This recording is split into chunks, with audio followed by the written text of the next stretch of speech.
On October 11th, 2023, Hoyoverse did something questionable.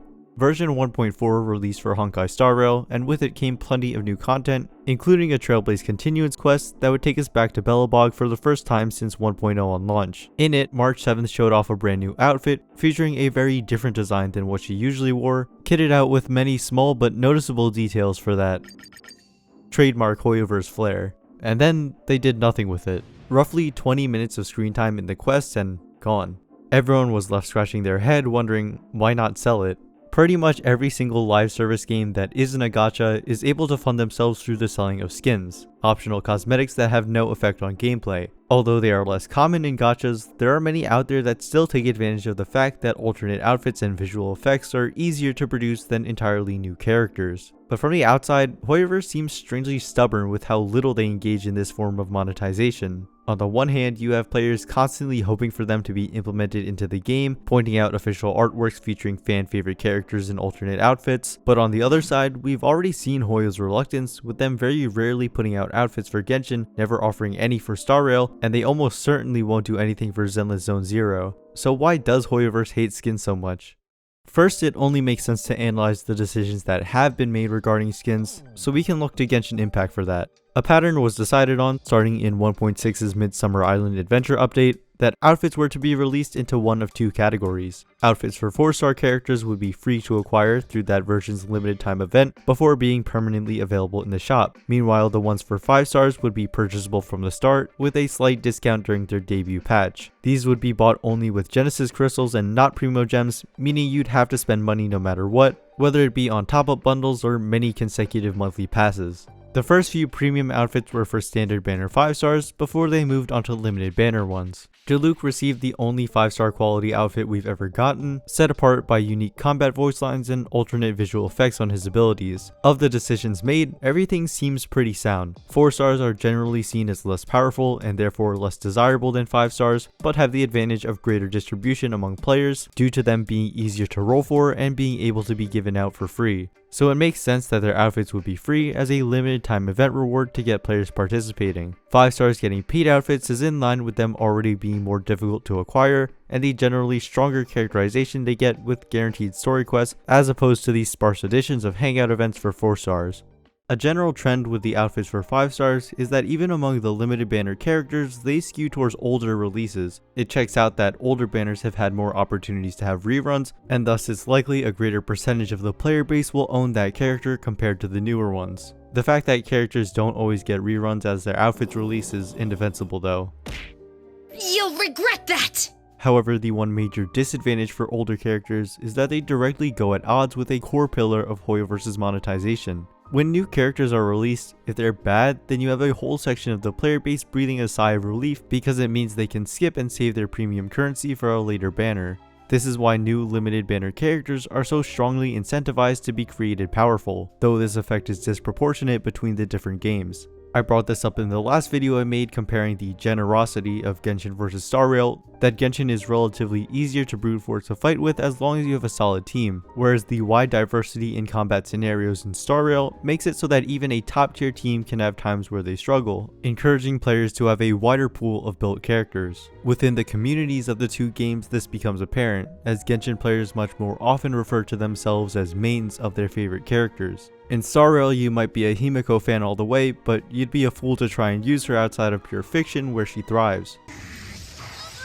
The presence of casual open world gameplay in Genshin also contributes to you getting to spend a lot of time using your favorite character, no matter if they're comparatively lower on the endgame tier list. In Star Rail, the endgame is a much more important part of the average user experience, and units can become more or less relevant at any moment from new characters or content being released. All this to say, the nature of Star Rail diminishes the concept of character loyalty, making it a harder market to sell outfits in. It's quite unfortunate too, because the cutscene-esque combat animations of attacks in this game would be much more conducive to being modified through skins. That's not to say that character loyalty isn't taken advantage of though, it's just done in a much different and admittedly more profitable way. From a social perspective, one of the biggest draws of owning a paid alternate skin for a character is showing your level of dedication to them. Like if other people see that you have it, they know that's one of your favorite characters, or that you're just a whale in general. Although it's less outwardly obvious, a similar effect is achieved through getting duplicates and signature weapons for your favorite characters. Genshin has an additional bonus with weapons being visible during gameplay, and Zenless opting to add a special visual effect on W engines for a similar contribution. When it comes to limited 5 stars, they are generally going to be designed with no dupes and free-to-play weapons in mind, since that's how the majority of players will be using them. So if you are choosing to spend your precious premium currency on these add-ons, it's because you really like this character and you prefer them to be stronger rather than pulling for someone else. You can get away with clearing all the difficult content just by going for the most meta-relevant characters at their base strength, so maxing out at 6 duplicates and 5 copies of their weapon is ultimately a display of dedication more than anything else. This gets Hoyo way more money than a $20 skin, and all they have to do is unlock some stats and passive abilities. A Chinese player pulls 100 Litecoins to prove his love for Acheron. Thanks for funding the game for the rest of us, I guess. Hoyoverse has even caught on to the fact that pulls couldn't be flexed in the same way they can in games with multiplayer focused gameplay, so in ZZZ you can now show off your provocative Mindscape cinema artworks as banners on your profile.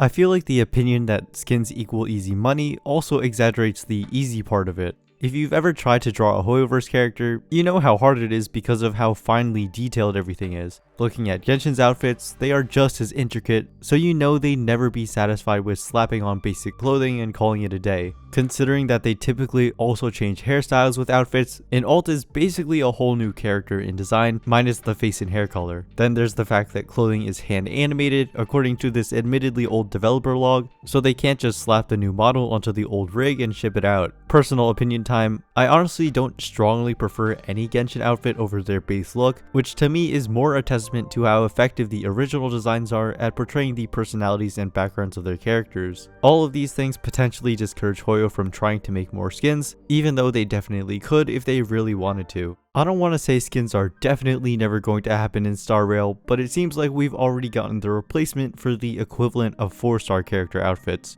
March 7th, Hunt Path was released in the last update, and similar to the Trailblazer's most recent Harmony Path, she's a very strong and well-designed character. They are both in fact so good that they have no direct competition for their roles within team compositions, and this makes them so much more desirable to grind the game's permanent content for. I mean, they only released half of March's Eidolon so far, so they get to double dip on engagement farming with it. Now, the Trailblazer doesn't get any cosmetic differences, whether it be because they didn't change anything with the preservation path and now they're stuck keeping them visually consistent, or because they want to keep them the same for technical or thematic reasons, but everyone else is free game. First we got Lawfu March, so who's to say we won't also get Stellaron Hunter Himeko or Knights of Beauty Welt. These are so cursed. This completely avoids the issue of older characters having outdated gameplay, since you can give them a freshly relevant kit, with the only downside in combat being that you're unable to use 2 versions of a character simultaneously, though that's super easy to design around. Sure, they actually have to make gameplay instead of just cosmetics with this, but the many combat archetypes of Star Rail still leaves a lot of room for new characters to be useful in, so they can definitely do it. And it's not like adding more free-to-play characters would upset the meta they continue to dictate, because they can and will have them be reliant on other premium 5 stars anyway.